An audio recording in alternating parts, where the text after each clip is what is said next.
Union sacrée. Baza déjà pour la kati. Bah on est va benga na mabunda. Donc tu au vous l'êtes voyant n'a pas dit peuple non. Oh baza bah vrai bah Union sacrée baza safari beach.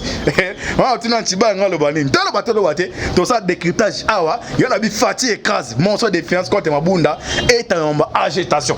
Mon ezo ba malgré ba niasa on que non appelle ça million, c'est là appelle ça mbongo tezande Union sacrée wana. Ya on c'est quelque non. Pour débloquer 7 000 $, botili ba député 7 000 $, 7 000 $ pour avoir le bloquer la mention de défense quoi te mabunda ata membre. Ça sera confirmé information dans Sikone Tolanda. Neko. Le chef de l'État a dit FCC cache coalition ils ont bloqué Mboka. OK? Ba divergence na biso eza seni ya lingi to trouver batu ya seni ba dirigeant seni na plus large consensus.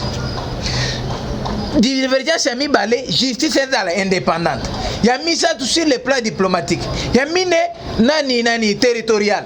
Et puis na ba portefeuille à l'État. C'était clair na place wana toujours quand était bazo bloqué Mboka. Il y a lingi batoya. Nous doit comprendre qu'à ce moment, ceux qui bloquent ce sont ces gens. Vous pensez que ces députés là ce sont des idiots? Pourquoi est-ce qu'on les appelle des députés? Ce sont des élus du peuple. C'est pourquoi ils mettaient ces gens-là dans la position mais pour l'instant, ils n'ont ni capacité ni compétence. Député, je dois être redevable au peuple parce que jour élection peuple mutoko voter. Donc peuple ceux qui a voté ngate na kobimate. Bato bayebi ke na minito. Beza fuita na vawe fesa osala o beza panique ko banga. Yo ka omone FCC basi ba piquer crise. Donc bazo yebete to sala nini to bandela wapi to kende ko sukele wapi. Po politique eleki déjà niveau na bango. Ni se ba bundise ba bandise bazui ba kokite. Ozomona. Siko bazo mona tango chef de l'état lobby non, il faut to bundela pona mboka. Ba député ba non, nous devons être quand même indépendants. Bien sûr biso tozana ba moyo tozolia, mais bato ba vota biso, oye ba ko voter biso bazana elokote. Devons-nous toujours demeurer dans cet esclavagisme? Yangwana nde omoni ba député na ba yebi ba balongwe. Imaginez nani Mabunda azo reporter plénière et assemblée nationale pour ba député ba kende na safari bichi. Otozo kende na retraite à FCC. C'est quoi FCC? Maintenant vous amenez des gens au toke na safari bichi. Mais quel est ridicule. Qu'est-ce qui s'est passé là-bas? Donc bayana bango batandi ba kitchenette na stade. Batangi ba komo ya batu nyoso. Oyebike ba député ba mimika so 40. Donc député na sénateur, donc député, sénateur na ba député provincial. Bango nyoso ba eli ba mimika 40. So musu ba kenaki. Ba awobi? Musu ba kenaki. Oh ba na Union sacrée. Union sacrée. Baza déjà pour la kati. Bah on est va benga na mabunda. Donc tu vous l'êtes voyant n'a pas dit peuple non. Oh baza bah vrai bah Union sacrée baza safari beach. On tu n'en tiba ngalo banini. Dans le bateau le water, tout ça décryptage awa, il y en a bi fati écrase, monstre défiance contre mabunda et en agitation. Mon ezo ba malgré ba niasa on que non appelle ça million, c'est là appelle ça mbongo tezande Union sacrée wana. Bonjour, bonsoir, na balandino soya la voix céleste. Mbote na bino, mbote bozali ebele partout dans le monde on a vu sur par la internaute. Wana niveau ya Caroline du Nord na moni Richard Kale Kakolongo Chibangu na pesio mbote na niveau Caroline du Nord. Pasteur César Mouanga na pesio mbote na Suisse. C'est que toko bibliothèque vivant. Maman Konde Chita la main de premier na Suisse. Maman Kabati Charlotte na France. Maman Dédé Charlotte na Belgique. Bozana Asie, Océanie, en Afrique. Sans oublier en République démocratique du Congo. Ezaline de Konabino. Moïse Mankanchiba. Némission Nubolinara. Tout le bateau. Nous ça la décryptage. Il y a actualité politique. Nous on va logo c'est ça ma l'équipe aux Kabola. Na bossa ndeko John Mambo qui Benoît c'est ma caméra. Nandeko Avi Beative nous au bras. Les ofuta si manjabo to croyez wapi. Alors titre ou soit témoin to sola awa. Fati écrase. Monstre de défiance contre Mabunda ta mamba. Et ni ne ont passé. Ah madame monstre de défiance. Et ça va député à Union sacrée dans l'ombre.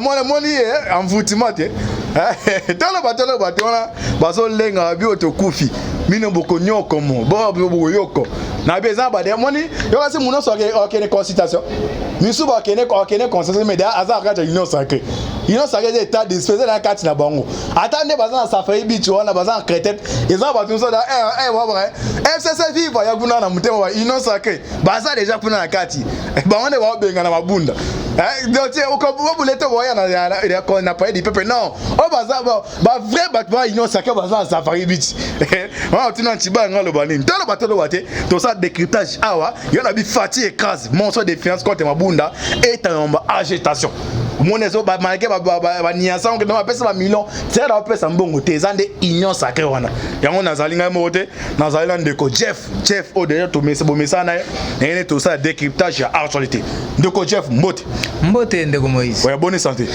za pepe ça fait ba ye mikolo belé na to bato zo ya te eza nini ozuba menace kimbende te biso tokima bandaka la biso tokima te tokima d'abord nani mboko eza biso service de sécurité eza na maboko ya mwana mboka biso tokima nani d'abord soki ozo bangaliwa otika Kongo ekufa po ozo bangaliwa ta place n'est pas en politique soki toyendenge toyeboye toye c'est le Congo ou rien. Donc biso toko banga te toko banga nani pona nini déjà biso to finga kate biso to lobelaka nde politique yo tika ko attaquer mboka tango za attaquer mboka à ce moment là on ne peut pas te laisser en paix.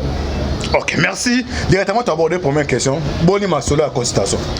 Ndeko consultation toza wapi to kena wapi to kosuka wapi. Ndeko consultation moni consultation tango ebandaki. Consultation ezaki kitoko. Siko ekomi elingi. Donc au moins tant banda consultation bango bambande ko mona neti eza biloko ndoto neti eza biloko bazo bengisa bana moko boya mike pour faire distraire les gens.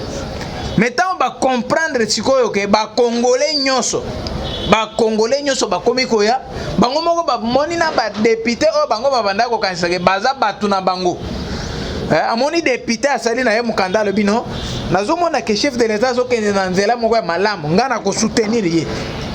Pendant que bango bazo tanga ye na kati ya majorité na bango préfabriqué il y a 338 députés wana imaginaire wana député na un sénateur wana lobi non ngana ko soutenir chef de l'état ndeko moni tango toza na consultation tango to banda consultation eza pona ko sala union sacrée ndenge eza wana il faut soko songi na histoire komona que union sacrée ezaki majorité au sein du parlement na conférence nationale et souveraine. Donc tant tozo lo basiko yo union sacrée tango zo mona na minute oyo union sacrée eza majorité auto ko constituer au chef de l'état ko constituer parce que majorité ya ko sangana o FCC na cash kuna baso chaka blocage. Donc souffrance ya peuple yango ezo réjouir bango yango wana nde ozo mona to komi na union sacrée siko union sacrée il faut tala bato baye yo moko tala kaka bato évolution na ngeza ndenge ni ndeko évolution eza tellement bon grosse légume madidi ya te ndeko mais eza des no pona ni yokana ndeko Moïse o montant tozolo ba makamba ba congolais tolo ba makamba ba congolais makambo ba sénégalais basala makambo na bango biso tozolo makambo ba te ngana sali intox te na mutu te ngana lobi kaka d'abord ngana lobi te mu mutu aza sénégalais ngana lobi ba congolais nyoso ba leader congolais ba influence bango nyoso bazana manifeste nini na consultation est-ce que omoni Moïse omoni Jean-Pierre Mbemba te est-ce que yo teng ndengo yebeli bangala penda bangala bandeko na biso bangala ndengo yebeli bango yo ko ozuye penda oche na potopoto te amoni ke awa bien sûr na lingna za la paix chef de l'état mais na minito to sito botoli bokonzi na maboka banguna ya peuple bokonzi eza na maboka mwana mboka awa c'est l'intérêt du pays ou rien accueilli comme on a déconné basololi et puis vous savez ce qui se passe les gens pensent que tant ba kenda na consultation baso mo non baso beta martolo neti ase mais tala ce que moni réception ya Jean-Pierre Mbemba bakutani na fatina batu na ye basololi après facha ye ko benga Jean-Pierre Mbemba ba ye ko solola bango mibale tango Jean-Pierre Mbemba bimi batuni ya mitune yo ki réponse na ye. Il y a à soutenir tout. Mais seulement qu'est-ce que vous avez parlé? Non, la première est réservée au chef de l'État. Ça reste confidentiel. Donc, politique, c'est une longue dimension. Il y a une stratégie. C'est un coup de bemba, naba, tu n'as pas de ana benga sa pato to sangana pona mais mambo wa betra bemba fara fara nde yango de politique nde yango kasi yango wana nde politique on va pas Kabila ça après FCC ça après na bato noko ba asomba ba oyebi que consultation eza d'une manière nationale na internationale pour déjà tango ezo beta ma consultation oyo omoni ba envoyé spécial le chef de l'état te na Égypte ba ke ko kutana na Al-Sisi ba yebi so ta ba solo bango balobi pona bango ndenge bakende wana chef de l'état a déterminé il y a ko découdre ko sande en découdre na blocage à FCC. Donc on va en finir avec cette histoire de FCC cache qui bloque les pays. Non, on va en finir avec les blocages. Ozomona bakeli susu basaki na Rwanda omona ki bangote ndeko donc tant yo zota la consultation awa makambo ezo beta manande moko ozana idete donc kulibanda côté bokimela kawana bache bloc awa na kati bache bloc okimela wana tango je Moïse Katumbi ayeko ya tana nano omoni ta Moïse Katumbi yakoti na yebike otalaki morphologie na attitude na ye tango abimi ozomona mutu azo seka penda azo sepela mais lobaka se makambo uti ko solo kuna na fati alobino c'est confidentiel mais seulement j'étais venu voir le président de la République mais le plus important il était venu voir son frère oh fallu le tisco aboya osa eloko ah ndeko na l'hôpital to solo makambo ba congolais omoni congolais nyonso na ministre congolais nyonso akei pona ko soutenir consultation po mboka eke liboso so moni muto aza kuna na consultation te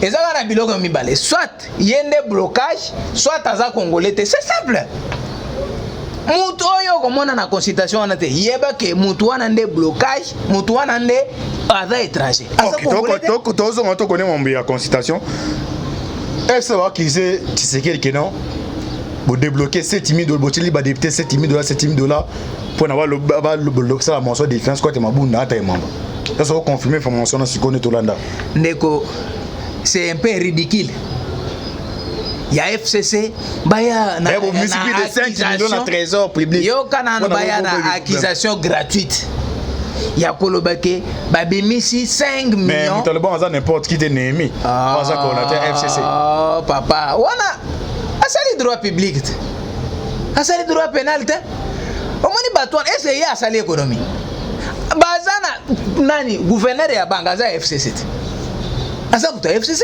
tukutie wana ministre ya finance asa muta FCC pona ko financer nanu kaka mbongo muke ya ko financer basala passeport a bloquer nana bimisité akende ko bimisité po ba débaucher d'abord qui va débaucher politique nanu ya Félix Antoine Tshisekedi Tshilombo oyo azana kati ko appliquer eza basé sur la lutte contre la corruption bon c'est pas oui musamba kambo komba ah ndeko bango nalebi na esina ebisho ke bango basala ka bato tango na ebisha ke pona ba video basaleli ke muko na ba video esimbite basaleli ka bondo moni ba moni ke ba bimiri digile ba boyiko beteli solo donc what's up what's la bateau de ballon d'essai le on bando ça lobi tango ba kubimisa video na yo lobi ko kamate po bango basa bongo tango zo sala musala bien okomona ka video nazo yebisa makamana bango babimaka na lukuta ndenge wana yes moi so asala ki yo moko tala aibda ki on 19 basala ka boye azaki bo sko atira ngona muto azaki ngana lobi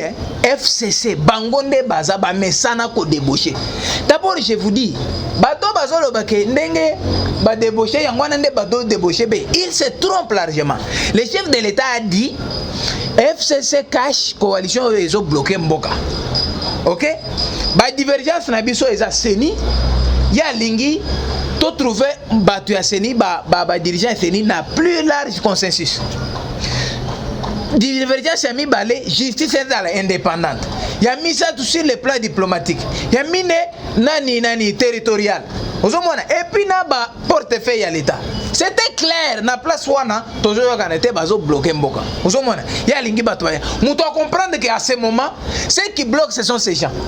Vous pensez que ces députés là ce sont des idiots? Pourquoi est-ce qu'on les appelle des députés? Ce sont des élus du peuple. C'est pourquoi ils mettaient ces gens-là dans la position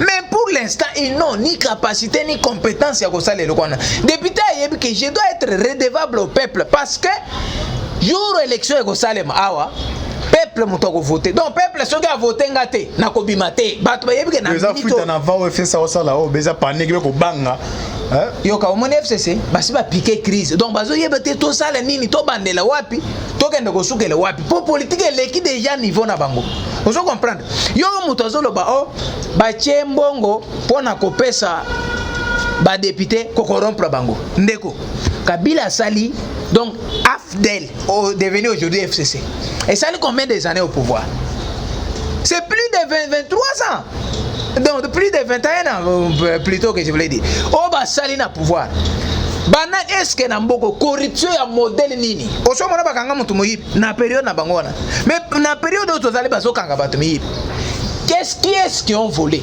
banani bayibi vous pensez que na 2 ans oyo Félix Antoine Tshisekedi Tshilombo sali tolo batondi matake elza bongo azana mbongo koleka bango bango nde bazana mbongo ya corrompre c'est ridicule au moni ton tozoloba il faut quand même raisonnaka yo sali 18 ans muto ayena na sali 2 ans comment koloba ke muto na sana mbongo ya corrompre non il manque juste à dire que bazo boya koloba ke on ne contrôle plus rien vous avez la majorité n'est-ce pas mutu tango ko yako corrompre nini parce que vous avez la majorité ba utiliser mbongo ba yako corrompre bazo dépisser moko na IDPS moko kaka ngazo mibi alete moko tu baza makasi bazo ka député moko bazo pourquoi est-ce qu'il ne peut pas prendre donc somon problème wana omoni na babanda obundisa bati babundise bazui ba kokite ozomona siko bazomona tango chef de l'état lobby non il faut to bundela pona mboka ba député ba non nous devons être quand même indépendants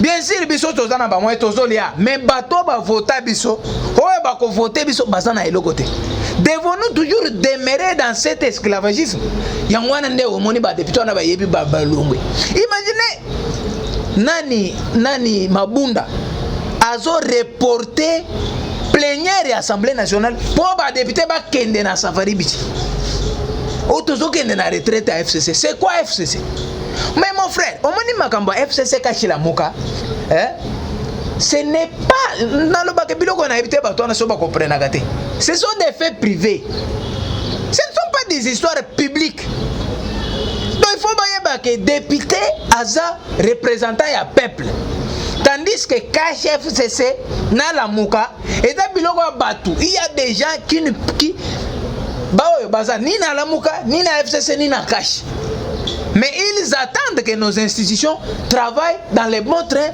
pour bato na ba se retrouver maintenant vous amenez des gens au toké na safari beach mais quel est ridicule qu'est-ce qui s'est passé là-bas donc bayana bango batandi ba kitchenette na stade batangi ba komo ya batu nyoso oyebi ke ba député ba mimika so 40 donc député na sénateur donc député sénateur na ba député provincial bango nyoso ba eli ba mimika 40 so musu bakenaki awobi musu bakenaki oh ba zana nyoso ndeko omoni yo ozozela ke batu bazozela ke bamona batu nyoso kaka kuna mais bakomona bango nyoso te kombe bakomona pe bango parce que omona ki ba député ba eli nyoso ya Équateur omona ki bango kuna bakenda ki kuna kokuta na chef de l'état ozo comprendre donc batandi bakiti etira ifite babanda ko sela rais ndenga babengaka yaya batali me bakiti eza vide so to bengea babengeka mbala mo ba papa bon lukaka elo musuya kusala po awa ba député bazaka ndekana ne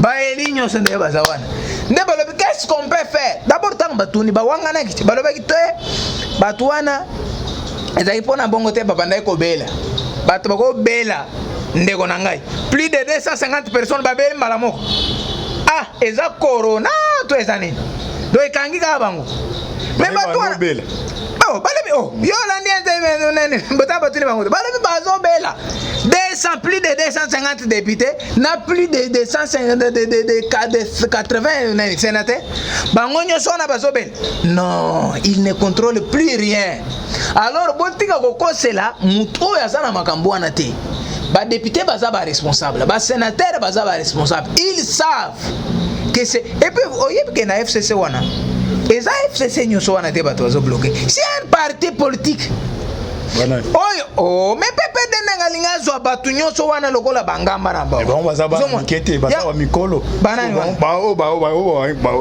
bato zo bazubali bazo ba kasi ngwana nde baboyite même au sein du FCC, il y a des gens qui non, les pays quand même, d'abord les pays. Il y a des gens à PPD, non. D'abord, nous devons privilégier les pays avant les autres. Mais ça n'a pas moussous. Bango bazawana, mutu kaka mutu. Donc, le système a commencé à koyiba, kosana na nini, ba commence ba kokokana tena eko simba tena Félix Tshisekedi. Ko bandele lo team kolonini parce que Félix Tshisekedi choko yiba ba lié yo. Yango na nde bazo banga. Ozomona, mais ba yebi skoyo, mwaya koko sezate ba lobi o bazo bela. Ozomona o bazo bela, ba lobi o mais bato ta bazo tuna bato mususu or bato ba yaki kaka 40 eli. Alors que ba eli wana oyo ba eli botozolo a pona majorité eza ba eli ya provincialité. Tozoka ba eli national. Donc les élus provincial. Si on ba 40 o ba ye eza ba eli ya sénateur ndambu na ya député national ndambu na ba provinciaux. Si on bango nyonso basali 40. Or FCC azana plus de 500 députés provinciaux. Mais imaginez plus de 500 on a ba eli nyonso ba ye bazaka 40. Tu bon Fachi ça la Kabila répondre. Te Kabila Fachi azo sala Kabila te. Fachi azo travailler pour na ko bongisa nde Congo. Quand tu travailles pour que le Congo aille de l'avant, yaka to kokenda ensemble. Mais vous bloquez. Au télébi benda liboso lobi soki ba moninga te ngande chef. Et puis ce qui m'étonne, Olandi mususu a soki professeur, abimio za professeur soki makishi soki boy.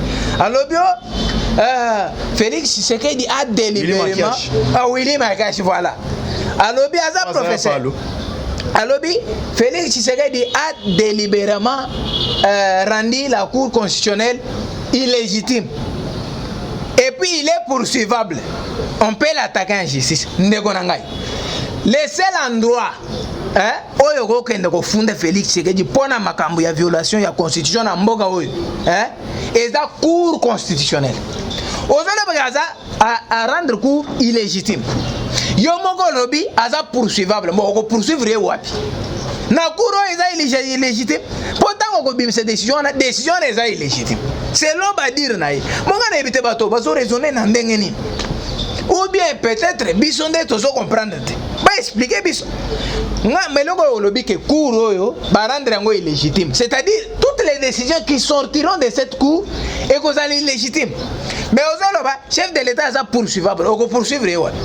Pour déjà attention au na niveau international au Kenya Africa yemoko président ya Union africaine. Au Kenya.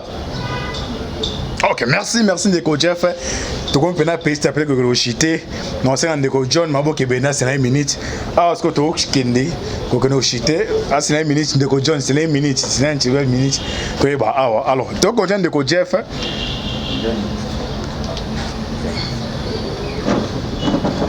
Ma considération de Robert Maou. Dans Genève. Ils allaient les passer tout il faut bataille Tshisekedi bino IDPS botira nti mwana mawa Vital Kamerhe quelque soit manière nini wa mabeso nini yaki nango bokena ka Nairobi apporter soutien n'est pas Tshisekedi quelque soit makama ko yiba o 42 millions. Tout à fait. Pour l'instant attaque moko IDPS. Est-ce que beaucoup de la reconnaissance à Moukete beaucoup ne s'appelle Kamerhe parce que on est ok nous sommes aussi Facha Bosali Kamerhe est en prison jusque là parce que pour poursuivre banté et moi qui bon moto mon des attaques moment si mon son salon ma ben ma casse monter la gars moi son boboter na lifan tout à sur résultat lifan tout bon aza quand même c'est là qu'on a penda na catch na bino IDPS na catch mon côté mo pesa na raisonnement Kamerhe na catch tala Kamerhe répondre bandiko. Ndeko nazo atakena na muke Genève wana pour na expliquer loko ana bien. Au moins Genève tant tokendaki na Genève tokendaki d'abord à partir de Afrique du Sud toloba ke muto akozala otokopona bakopona mutu par consensus par élection te ça c'est un et puis mutu wana nda akozala na parti les plus représentatifs na kati ya mboka ba parti wana o ezalaki les plus représentatifs ezalaki UDPS d'abord MLC et puis INC. Tant que baye kolongola Jean-Pierre Mbemba. To tikali na IDPS ya zalaki ka premier wana. deuxième azalaki MLC azalaki sous parce que balongoli Jean-Pierre Mbemba to tika siko na INC oyo azalaki deuxième tant tozoloba na bato oyo la Fayulu azate azata pembeni na INC te ata so ba diviser INC par 4 Fayulu aza par 4 wana akokoka par 4 wana ya INC te na lobiti siko tozoloba vérité te nazo yebi sonde ko Moïse nazo tomboka te no yo lingi ba téléspectateur ba yo ba yeba vérité nazo yebi so ata ba diviser siko INC leki toko comparer biloko wana te quand même yo moko tala kaka na députation kuna tala kaka kuna mais aza deuxième na pour 6 millions na lobby tala na zoloba na niveau ya représentation na koloba biloko wana te yo moko yebi que na kati ya mboka wa kamera si abima 3e na ba élection nini ya ba fraude Tshisekedi abima ki président mais ba fraude kaka bo basala kaka Kabila abima mais Kabila abima quand même 3e Fayulu tango poser candidature tango batunaki alobaki non babanda ko inscrire toza na mboko tende toche a répondre bongo. Donc dans sa tête il n'avait même pas la vision qu'il pouvait devenir président de la République. Voilà pourquoi tango poser la présidence de la République on a posé qui peut le député. Est-ce que vous avez vu Jean-Pierre Mbemba a déposé candidature à la présidence déposer à la députation? Jamais. Vous avez vu Félix Tshisekedi déposer la présidence déposer à la députation? Jamais, parce que bayebi engrage na bango bayebi capacité aux anasima donc bayebi que mutunga na nzona ko gagner. C'était ça. Fayulu ayeba que niveau na eza ya députation mais à poser kuna parce que banda ko baza na mbongo te. C'était ça. Tant tozo koma kuna dona mekana baneko mekana natala kasi tant tozo koma kuna balobi non tokolega na élection. Fachi voulait sortir mais c'est Martin Fayulu qui a convaincre non yaka biso toko voter yo biso mpangi ya bandundu toko voter yo parce que Mbemba na Kamere bazo préparer le quoi mabe contre eux et tellement que Fayulu était proche à Fachi ne pouvait qu'accepter. Bayoga toto kende kuna yo voter nganga na voter tamba ke kuna Fachi a voter ya voter ndeko na. Quand on parle de la trahison, c'est Fayulu. Et puis moi je vous dis au moins d'accord ceux qui ont bandit ko violer avant ça dépend de moi soit nako couper accord ou nako casser yango soit je peux te porter plainte ozomona soki ndenge Fachi a monika accord wana et puis d'ailleurs Fachi n'a jamais cassé Fachi zani alongwe kaka na accord wana et puis pas de sa propre volonté de la volonté de la base du peuple congolais peuple ba voter qui est na congrès oyo basangisaki mbongo oyebaki bato nyonso ndenge baza boye bambongo bautaki nango soki wapi mpona kopesa penda candidature mbongo Fachi euti na poche na yo na poche na nga na poche ya bapeuple congolais totie penda mpo akende kodepose candidature. Vous pensez bato wana balobi te yo kaka candidature ya lenga lobi te nga kaka ndenge na lobi na okende nga moko na voter parce que voix ya Fachi elinga yebimaka moko okozoki ma question nazo yango ndenge na kota siko ozomona yango ndenge omona aretira signature tango aretira wana bango nde babanda trahison. Tant toke ndeko Vital Kamera moni non na mito muto azali kolo na ngai za yeyo ya mwana nde alandi Fachi na Nairobi. Tant tokomi na Nairobi to sisali accord c'était prévu tant tokobima tant Fachi akobima président to zui pe majorité soki to zui pe majorité nde Vital Kamera bimi premier ministre mais tant toye auto travail to zui majorité na parlement non. Alga bien premier ministre ndeni. C'était déjà compliqué. Ba yebisi ba ko nommé directeur, alobi oui, ba nommé directeur de cabinet. Est-ce que l'accord existe encore? Donc l'accord n'existe plus. Mais ndenga tozo travailler na INC. Nazo pour la reconnaissance. Nazo koma. Ça wanga nde place na zali ndeko Moïse. Nazo kima mutuna na yote na ko pesa réponse na ba téléspectateur. Tant comme na ndene toto travailler na INC. Nous travaillons en collaboration, en honnêteté. Donc il y a rien qui ne va pas. Donc mais tout va entre biso na INC. Constatation de 2 semaines yango. Tala siko tango zolobake pour la reconnaissance tokoki ata kolimbisa yete Vital Kamera sale biso mabeni biso lokola IDPS Vital Kamera sale biso sale bini misoni. Nous n'avons rien à reprocher à Vital Kamera. Vital Kamera a un problème na justice ou est indépendant. Tant tant que tu na Vital Kamerhe, tant que tu es pour travailler, nous avons dit nous devons travailler pour l'indépendance de la justice. Justice est de l'indépendance. C'était ça, non? Aussi, autant que Corona, on m'a dit quelque part que quand on va t'arrêter, moi je ferai tout pour te faire sortir. Attention, non, ça n'existe pas. Nous n'avons pas de problème avec Vital Kamerhe. Vital Kamerhe n'a qu'à terminer ses problèmes. Na justice, Kozonga. Problème exact. Et puis, Vital Kamerhe a ce qu'il y a Libanda. Balinga ba consulter ndenge za bato benga bato boite. Nazolo ba non. Oyebi pourquoi? Parce que Vital Kamerhe jusqu'à preuve du contraire, as directeur de cabinet. Vrai ou faux? Et ça vrai. Ozomon. Alinga ki azala na bato oyo bazo participer na prise de décision à chef de l'État. On ne pouvait pas l'appeler et puis les consulter. Non. Vital Kamerhe alinga ka tika na cercle à chef de l'État. Peut-être INC nde balinga ba benga bango baya. Vital Kamerhe talinga délégué baton sous ya INC bayi. Exactement na délégation na ndenga ko benga pays DPS. OK. Merci. Donc les gens doivent oublier ya koloba ke obiso tozo bloquer. Non, nous n'avons pas de problème avec INC. Merci Ndeko Jeff ndenge tokomi olimboli bandeko. Tokomi na souke émission na biso ezaki ndeko na bino Moïse mon kantiba l'émission. Tolo bato o invitaki Ndeko Jeff na ende ba question zaki yanga mitune zaki yanga ba réponse zaki aye asali décryptage actualité au terme na zaki non Fachi écrase Kabila. Monstre de défiance contre Mabune Taimamba. Oyo eza na actualité de l'ère Ndeko Jeff nde ya limboli bino bo comprendre. Alors Ndeko Jeff tokomi na suka 1 minute lo basuka comme ça to kabale. OK. Na yeko sepela makasi na yeba ke fiché wana ekotikala. Ya motion de défiance wana.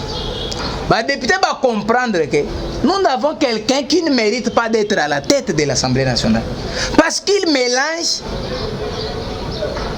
cause à la partisan, hein?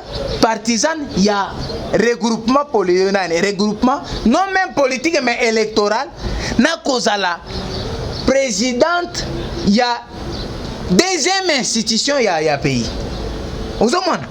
Ndeba moni non Janine Mabunda n'entamba mamba bazo mériter ba place ote ya ngwana ndeba député. Est-ce que ce n'est pas constitutionnel ya ko destituer moto somba moni ke ozo mériter? On va te destituer. Où est le problème? Lui elle si elle ne se reproche de rien, hein? Elle n'a qu'à venir d'abord ba violer nano règlement d'ordre intérieur batika loko pesa nani rapport ya budget. Il fallait pas démissionner car la soki bazala ki batumoko oyo baza vraiment na conscience ya bien na éthique, hein? Juste pour na éthique balinga ba démissionner kala parce que ba violer intentionnellement nani règlement wana. Il fallait pas démissionner mais talenti lelo ba démissionner. Donc ndeko na biso ba peuple congolais bana mboka boyeba ke bakamba consultation ezokende malamu. Congo na biso eza ya biso mutoko botere biso yango azate. FCC eza regroupement politique et regroupement électoral alors que élection ici là. Donc FCC n'existe plus. Vous comprenez, hein? Bah député union va comprendre que nous devons prendre notre responsabilité pour que nous ayons union sacrée. Na minute union sacrée ou rien. Parce que union sacrée est zoya pour na ko bongisa mboka. Et na union sacrée to kozala na ba député na ba présidente de l'Assemblée nationale lokola ba oyote, na présidente du Sénat lokola ba oyote. Donc batika place na bato ba ye pour na ko saler le peuple. Oh, merci beaucoup. OK, merci Ndeko Jeff to kumina suka. Ezaki Ndeko Jeff ndeko saki décryptage actualité. Nzama pambola bino. C'était votre humble serviteur Moïse Maon Kantiba. Merci bien de nous répondre à l'invitation. Vous vous abonnez à la chaîne, vous partagez la vidéo, affaire à suivre. Ciao.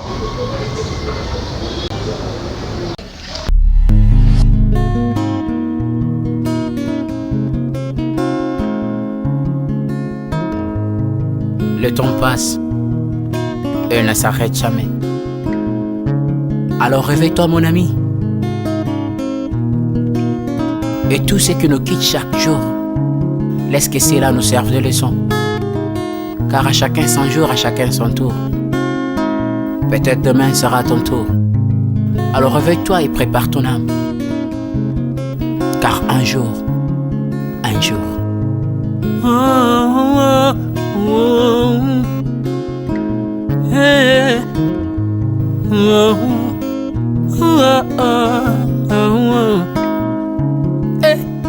Le temps passe, le jour s'envole, s'en va si vite sans laisser de traces.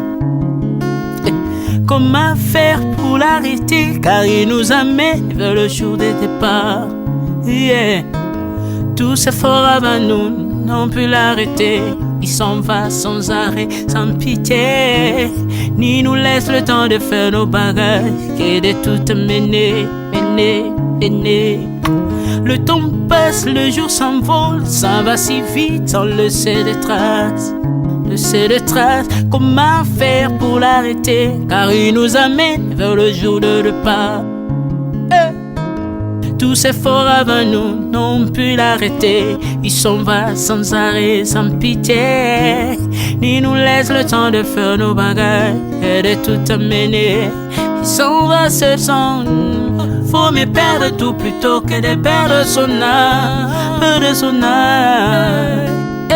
À quoi bon tout gagner, ben sera que vanité. À quoi bon tout gagner, perdre son âme si l'on est censé de tout laisser. Moninga, verser le sang de l'autre, si demain sera le tour, tu seras seul comme dans un miroir. À quoi bon tout gagner, perdre son âme si l'on est censé de tout laisser. Moninga, verser le sang de l'autre, si demain sera le tour, tu seras seul comme dans un miroir. Où tu rendras compte devant le Seigneur toute ta vie sur terre. Après avoir tout gagné, l'on s'en va seul, sans rien amener. Faut mieux perdre tout plutôt que de perdre son âme. À quoi bon tout gagner, demain sera que vanité. Faut mieux perdre tout plutôt que de perdre son âme. À quoi bon tout gagner, demain sera que vanité. Moninga, tala tango ekoleka. Moninga, tala bato bako kende. Okosala lolendo na mokili, okanisi mokili yango yayo, tala bato bakoleka. Tango ekomema ngai, tango ekomema, tango ekotika moto te. Bakulutu bayakala basi bakende. Moninga, tala tango ekomema. Papi Charles Mombaya si akenda kala. Otango eza komema. Ya Mari si akenda ye. Misa Mungolo tala tango ebemi ye. Papa de baba si akenda kala. Tango eza koleka. Ale moloto si akenda kala. Tango eza koleka. Ata Mobutu sese kokukungwendo wazabanga asi akenda kala. Tango eza koleka. Mzee Laurent Désiré Kabila akenda kala. Tango eza koleka. Tango ekotika moto te, tango ebangaka mokolo te. Liwa bangaka mokolo te, abangaka peleki te. Abangaka motambongo te, yokaka pe mobola mawa te. Liwa tango yaka amemaka moto nyonso tango ekoleka. Lengela bomoi na yo epana yawe. Tango ekomema, lengela bomoi na yo. Mokolo na yo ekoya, okokende ndenge nini. Le temps passe, ne s'arrête jamais. Le temps passe. Moninga,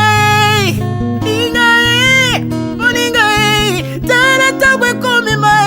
Moninga, tala tango ekoleka. Moninga, tala tango ekomema. Tala tango ekomema, tango ekotika moto te. Lengela bomoi na yo, tala bato bakokende. Osala ndenge nini okotikala ebende te. Okotikala ebende. Le temps passe, ne s'arrête jamais. Le temps passe, ne pardonne jamais. Le temps passe, ne s'arrête jamais. Lengela bomoi. mokili ngwesala masebo shibakendaka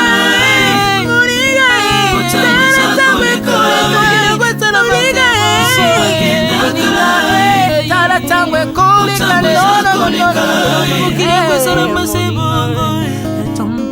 ekolo nyonso bato bakokealela mpona nini nalela mpona nini ntango eza koleka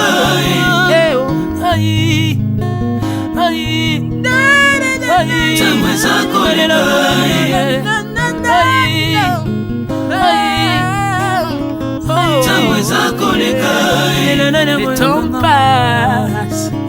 Oh, Alvin et Béa, tala tango ekoleka. Nabongisa bomo nanga mpona nini bato bakokende biloko nyonso ekoleka.